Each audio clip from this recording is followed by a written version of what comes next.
ابو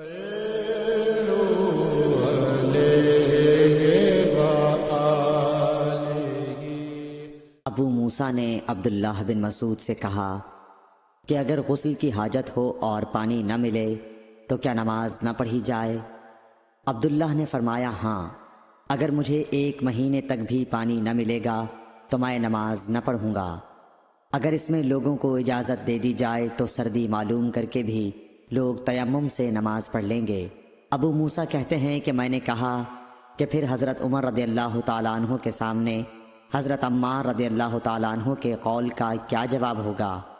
بولے کہ مجھے تو نہیں معلوم ہے کہ عمر رضی اللہ تعالیٰ عنہ عمار رضی اللہ تعالیٰ عنہ کی بات سے مطمئن ہو گئے تھے۔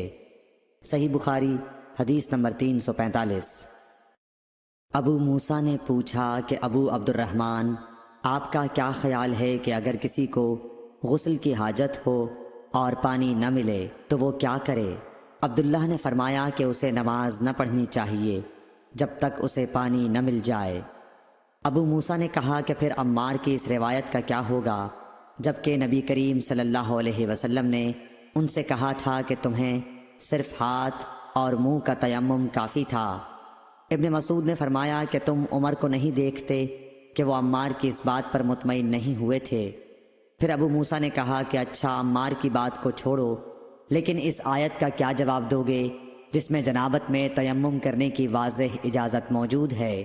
عبداللہ بن مسعود اس کا کوئی جواب نہ دے سکے، صرف یہ کہا کہ اگر ہم اس کی بھی لوگوں کو اجازت دے دیں تو ان کا حال یہ ہو جائے گا کہ اگر کسی کو پانی ٹھنڈا معلوم ہوا تو اسے چھوڑ دیا کرے گا اور تیمم کر لیا کرے گا۔ اعمش کہتے ہیں کہ میں نے شفیق سے کہا کہ گویا عبداللہ نے اس وجہ سے یہ صورت ناپسند کی تھی، تو انہوں نے جواب دیا کہ ہاں۔ صحیح بخاری حدیث نمبر 346۔ حضرت ابو موسیٰ رضی اللہ تعالی عنہ نے حضرت عبداللہ بن مسعود سے کہا کہ اگر ایک شخص کو غسل کی حاجت ہو اور مہینہ بھر پانی نہ پائے تو کیا وہ تیمم کر کے نماز نہ پڑھے؟ شفیق کہتے ہیں کہ حضرت عبداللہ بن مسعود نے جواب دیا کہ وہ تیمم نہ کرے اگرچہ وہ 1 مہینے تک پانی نہ پائے اور نماز موقوف رکھے۔ ابو موسیٰ نے اس پر کہا کہ پھر سورہ مائدہ کی اس آیت کا کیا مطلب ہوگا؟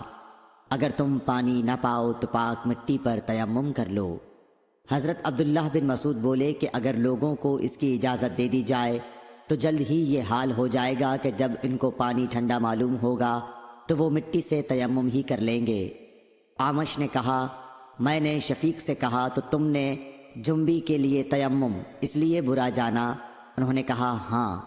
پھر حضرت ابو موسیٰ اشعری رضی اللہ تعالیٰ عنہ نے فرمایا کہ کیا آپ کو حضرت عمار کا حضرت عمر بن خطاب رضی اللہ تعالیٰ عنہ کے سامنے یہ قول معلوم نہیں کہ مجھے رسول اللہ صلی اللہ علیہ وسلم نے کسی کام کے لیے بھیجا تھا، سفر میں مجھے غسل کی ضرورت ہو گئی لیکن پانی نہیں ملا، اس لیے میں مٹی میں جانور کی طرح لوٹ پوٹ لیا۔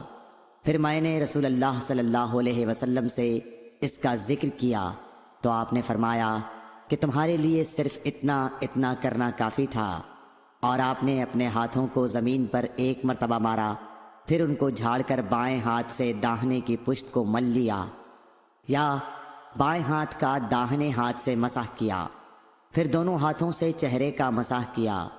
عبداللہ نے اس کا جواب دیا کہ آپ عمر کو نہیں دیکھتے کہ انہوں نے عمار کی بات پر قناعت نہیں کی تھی۔ اور یعلی بن عبید نے اعمش کے واسطے سے شفیق سے روایت میں یہ زیادتی کی ہے کہ انہوں نے کہا کہ میں عبداللہ اور ابو موسیٰ کی خدمت میں تھا، اور ابو موسیٰ نے فرمایا تھا کہ آپ نے عمر سے عمار کا یہ قول نہیں سنا کہ رسول اللہ صلی اللہ علیہ وسلم نے مجھے اور آپ کو بھیجا، پس مجھے غسل کی حاجت ہو گئی اور میں مٹی میں لوٹ پوٹ لیا۔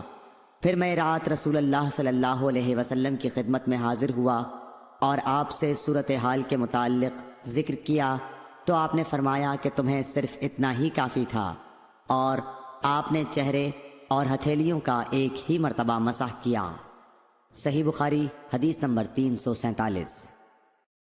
عمران بن حسین خزائی سے روایت ہے کہ رسول اللہ صلی اللہ علیہ وسلم نے ایک آدمی کو دیکھا کہ الگ کھڑا ہوا ہے اور لوگوں کے ساتھ نماز میں شریک نہیں ہو رہا ہے۔ آپ نے فرمایا کہ اے فلاں، تمہیں لوگوں کے ساتھ نماز پڑھنے سے کس چیز نے روک دیا؟ اس نے عرض کی، یا رسول اللہ، مجھے غسل کی ضرورت ہو گئی اور پانی نہیں ہے۔ آپ نے فرمایا، پھر تم کو پاک مٹی سے تیمم کرنا ضروری تھا، بس وہ تمہارے لیے کافی ہوتا۔